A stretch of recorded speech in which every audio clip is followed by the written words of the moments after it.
Welcome everybody.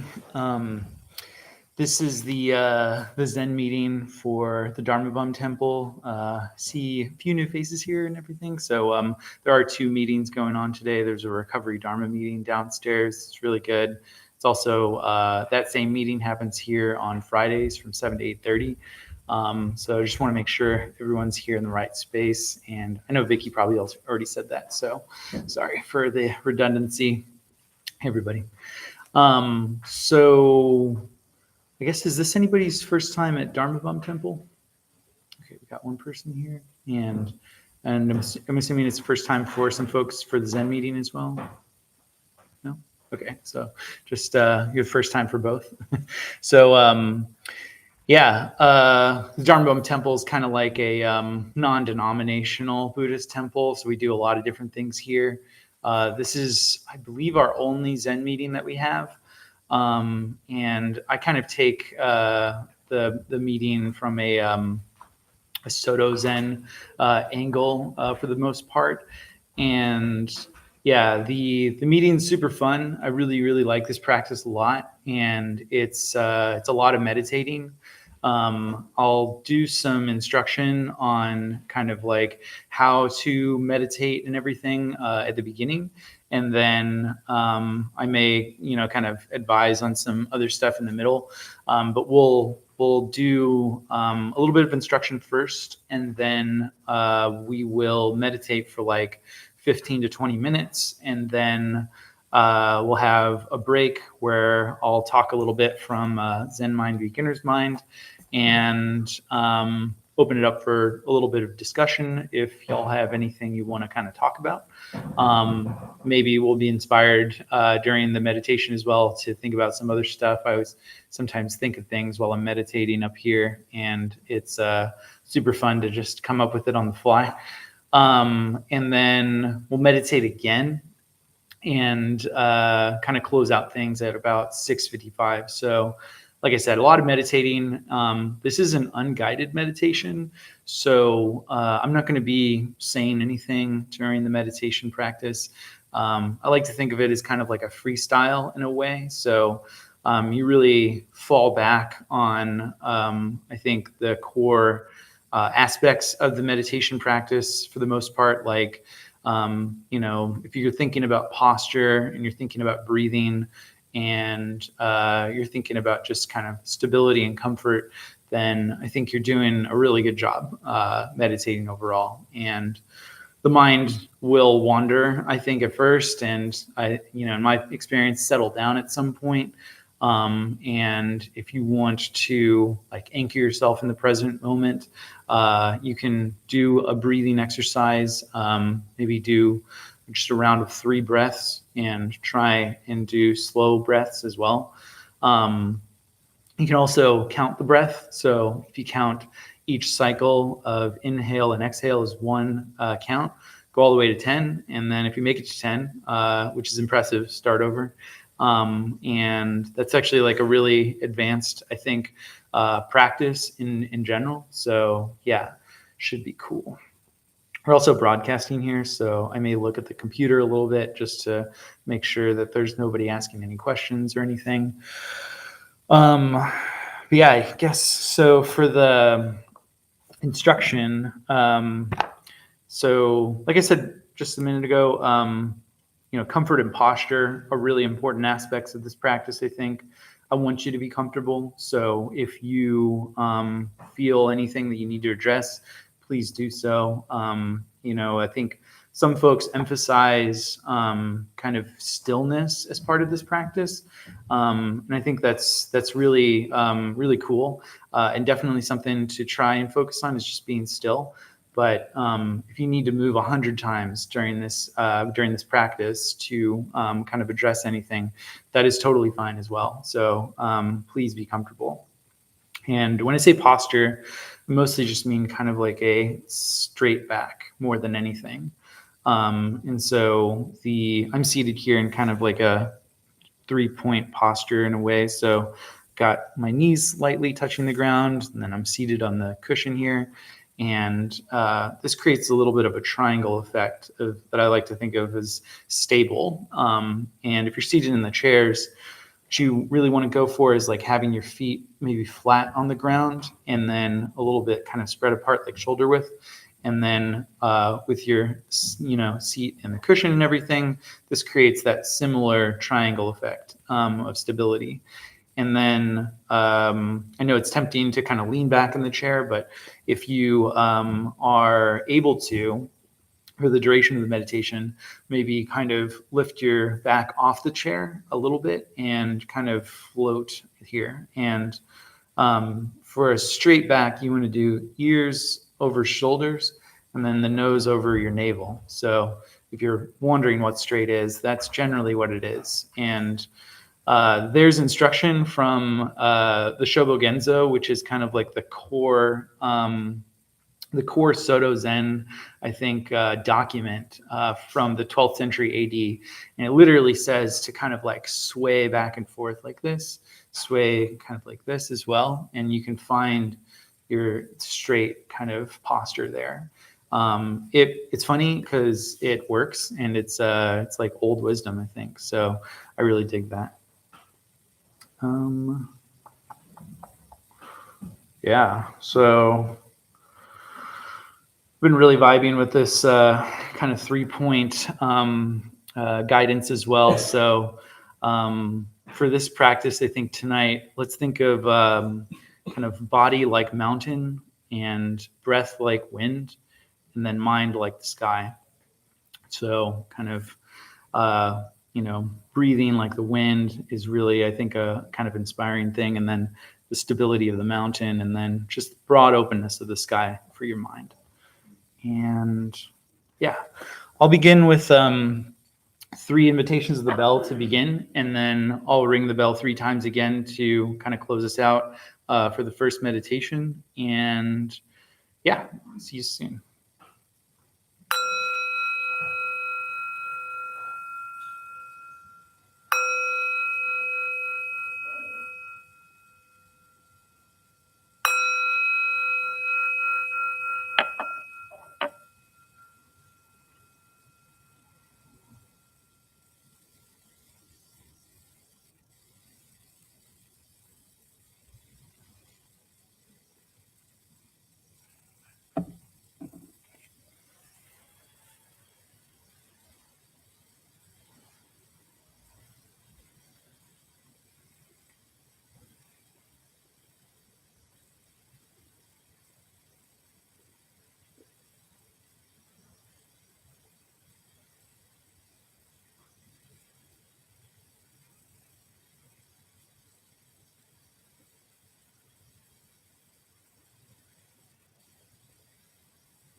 Welcome back, everybody. So my name's Cory, and I have been coming to the Dharmabumtemple for about 2 years now. And I also had some kind of experiences with the San Francisco Zen Center for a few months in San Francisco. I used to live there. And so really grateful to have this temple and to kind of share this space tonight to kind of meditate and everything and kind of share the practice. I think the for me, there's like 3 levels to meditation practice where you can do all of them kind of in your time and everything, but you have like a daily meditation practice, I think, usually by yourself and on your own time, and then group meditation as well, just like this. And it kind of ignites that social, need to get out and feel a part of something. I feel like there's a meaning to meditation, which I really value a lot. And it's hard to define at times, but it really satisfies, I think, the social need as well, while you're kind of like striving for that meaning. And then the third level is like meditation retreats. I've actually never been on one. The closest I've been to it is something that's happening next Saturday, I believe. First Saturday of every month here. There's a half day sit that starts up here. I think it starts at like 8 a.m. But if you want more information about it, it's like on the wall right above the shoe caddies and everything. So trying to plug events, but I've been to that, and it's pretty cool. I think the overall effect of it is a lot different than what I was expecting, and afterwards kind of like dumbfounded about like what just happened, because you pretty much like go through these cycles of like 20-minute meditations and then 5 minutes just sort of loosening up. And also, if you want to, feel free to loosen up right now and kind of wiggle around if you need to. Yeah, and then the whole idea is like to not communicate a whole lot. You're just sort of following the direction of the leader, and so it's like a very, very silent, very low communication thing. Like, and I didn't really even know that the first time I did it. So I was like staring at people trying to like get, some info, and I was getting nothing back. And eventually I fell into it, and I was like, all right, we're just not supposed to communicate. So it's a lot of fun. And if you're curious about retreats, meditation retreats, I highly suggest it, because it gives you a good idea about what you'll be experiencing at those. Yeah, I had 2 passages from Zen Mind, Beginner's Mind, which is written by Shunryu Suzuki. He founded the San Francisco Zen Center in the 60s. He's from Japan. He grew up in Soto Zen kind of temples and everything. And it was like pre-World War II that he was living there. And then I think he left Japan in the 50s and moved to San Francisco, and kind of had his own little rebellion, and adopted a bunch of hippies and stuff, and they started the San Francisco Zen Center. It's really interesting history, and the premise of Zen Mind, Beginner's Mind is this idea that you can kind of cultivate a beginner's mind by meditating. And I really like that. And I've thought a lot about what a beginner's mind is. And my kind of, theory right now, or hypothesis, is just that a beginner's mind is an open mind. It's not necessarily a novice mind, like you don't know anything, you're just more open. And it makes kind of sense if you think about it juxtaposed from an expert's mind, where an expert knows all the answers, and so they're a little bit more narrow. Like, and there's nothing wrong with that. But if you want to open up a little bit, there's technique to it, and it's cool to have a little bit of guidance on that. So yeah, but yeah, this passage here is about breathing. So the term zazen as well is just sitting meditation, also called shikantaza. So when we practice zazen, our mind always follows our breathing. When we inhale, the air comes into the inner world. When we exhale, the air goes out to the outer world. The inner world is limitless. and the outer world is also limitless. We say inner world or outer world, but actually there is just one whole world. In this limitless world, our throat is like a swinging door. The air comes in and goes out like someone passing through a swinging door. If you think I breathe, the I is extra. There's no you to say I. What we call I is just a swinging door which moves when we inhale and when we exhale. It just moves. That is all. When your mind is pure and calm enough to follow this movement, there is nothing. No I, no world, no mind, nor body. Just a swinging door. So when we practice zazen, all that exists is the movement of the breathing. But we are aware of this movement. You should not be absent-minded. But to be aware of the movement does not mean to be aware of your small self, but rather of your universal self, your universal nature, or Buddha nature. And then I had like another thing I wanted to read. It's kind of about control. To live in the realm of Buddha nature means to die as a small being, moment after moment. When we lose our balance, we die. But at the same time, we also develop ourselves. We grow. Whatever we see is changing, losing its balance. The reason everything looks beautiful is because it is out of balance, but its background is always in perfect harmony. This is how everything exists in the realm of Buddha nature, losing its balance against a background of perfect balance. So if you see things without realizing the background of Buddha nature, everything appears to be in the form of suffering. But if you understand the background of existence, you realize that suffering itself is how we live and how we extend our life. So in Zen, sometimes we emphasize the imbalance or disorder of life. Heavy stuff. Yeah, I really like that. And I kind of really like the juxtaposition of chaos and order, because I feel like life can be like that a lot. And I think it's really powerful to have practices like this that feel very orderly and feel very stabilizing. And so spread the word, or not, I don't know. Yeah, I think it's a really good practice to cultivate. And so I recommend it. Yeah, I know I said a lot of things about a little bit of technique, but I left out a lot of stuff. I always do. I always forget. And I get on, he sometimes gives direction on like where to put your hands or what to do with your eyes. But I guess, did everybody kind of do well with the meditating part of the practice earlier? Yeah, cool. Getting lots of nods. So, what's up? Is it time to ask questions? Yeah.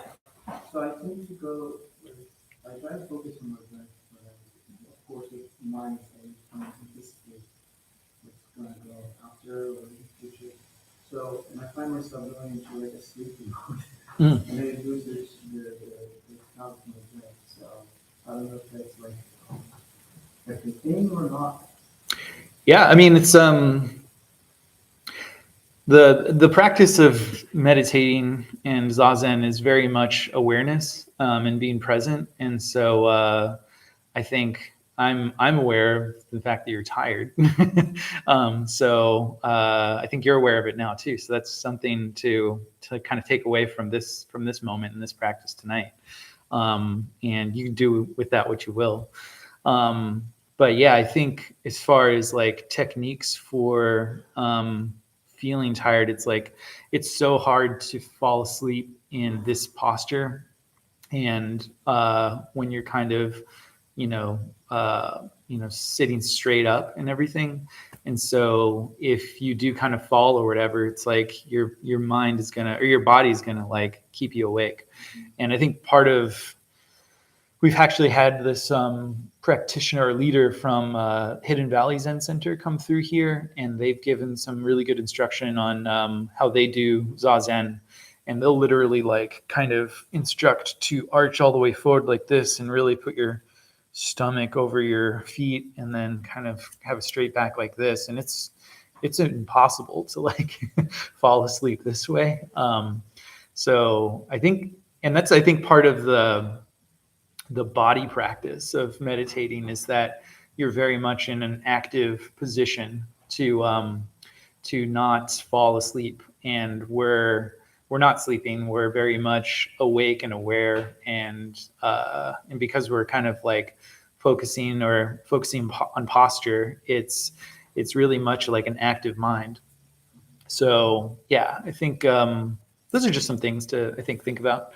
But yeah, does that help? Yeah. Cool. Yeah, and some people also or the instruction for zazen in the Soto Zen practice is to eventually open your eyes and to kind of like stare at the ground a little bit. And you want them like half open, which I find actually really difficult to do. So I usually don't give too much instruction on it because I think it's a little bit extreme. But what that does is it actually keeps you in the room. And so sometimes you'll float away with thoughts about what's going on in life, or in anything. And the eyes open aspect also I think counters the want to fall asleep if you're tired. And yeah, I've also heard stories about like Zen retreats that really test the endurance of the body. Like they'll wake up in extremely early hours and just start meditating and meditate all day, and like they're sleep deprived, and I don't really get what they're going for, but that's the practice, and it's impressive, I think.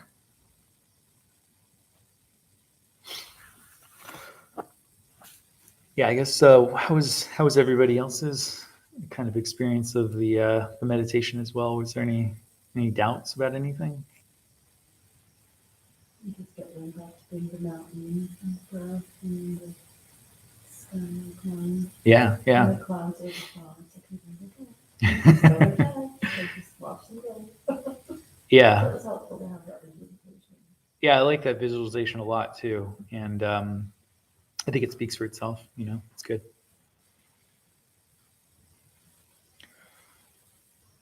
Cool.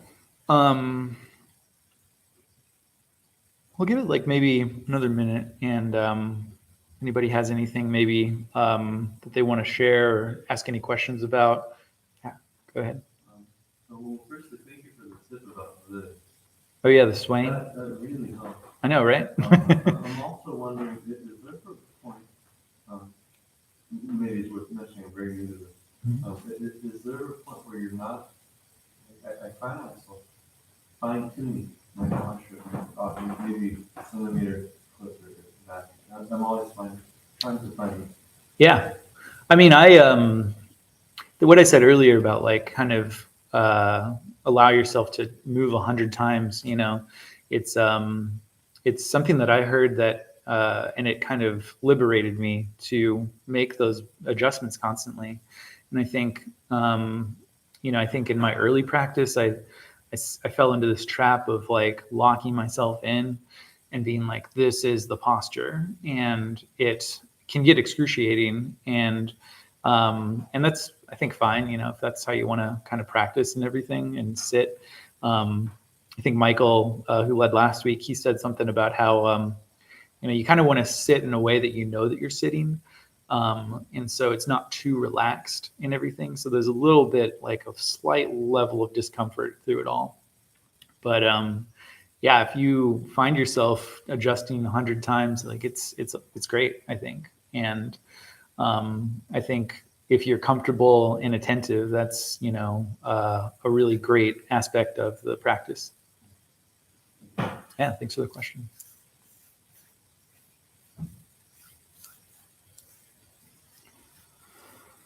Cool. So,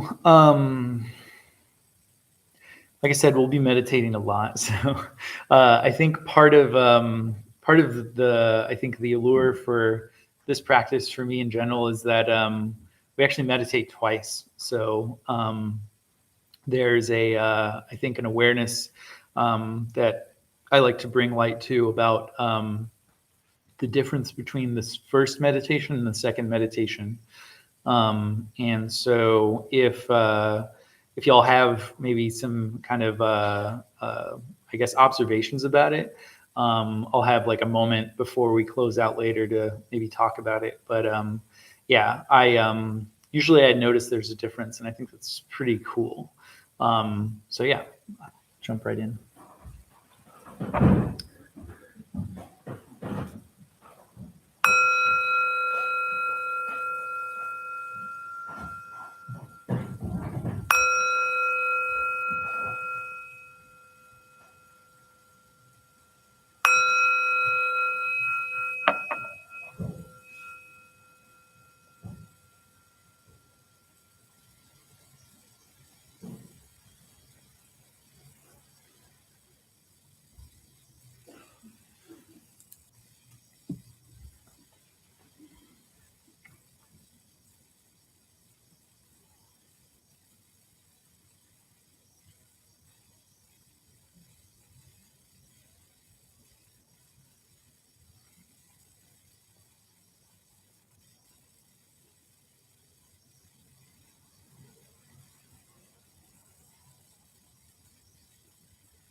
Cool. So I guess does anybody take on the homework assignment and figure out what's the difference?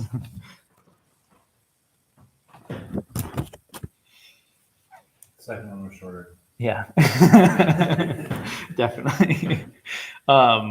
Anything in addition to that? You can give us a visual before. Yeah. Okay.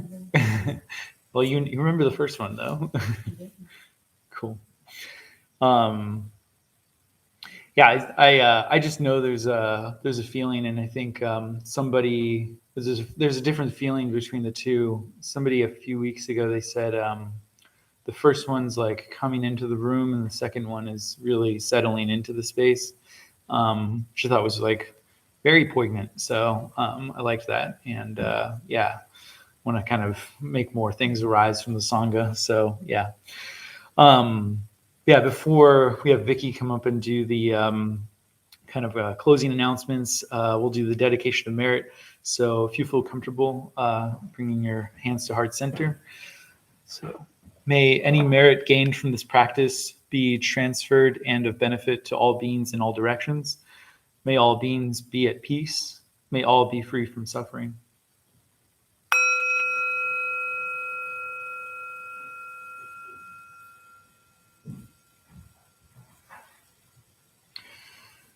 Vicky, thanks for keeping us safe and holding the space tight. Thank you. I'm tonight's host, Vicky. We opened the Dharmabumtemple 18 years ago to introduce Buddhist practice to those who show up. Those who lead are not nuns, monks, gurus, masters, or teachers. We are not looking for students. They are simply practitioners sharing their interpretation of the practice. Every night we have different classes led by different people from Buddhist traditions. We have a recovery sangha that meets several times a week for anyone with addiction. And our food redistribution program is every Thursday at 4:30. We have classes and programs every day, and everything we offer here is always free. The full schedule is on our website and also posted in the entryway above the shoe rack. We have a lending library. If you like, feel free to borrow it and bring it back whenever you are done with it. Please straighten your seat or cushion before you head out, because we don't need to close the windows. So yes, and there is a half day of silence on Saturday. You come in at 8 and you leave at noon. It's really fun. You get to walk in that, you do a little walking meditation in our new meditation garden. Oh, yeah. So I'm excited about that. Yeah, we just walked around downstairs when I did it, so that's cool. Yeah, it's really, I haven't walked in that one yet, so I'm excited. Did you make a register for that one? No, you need to show up at 8. Okay. I'll be here. Thanks, Cory. Yeah, thanks everyone. Thanks, everyone. Yeah.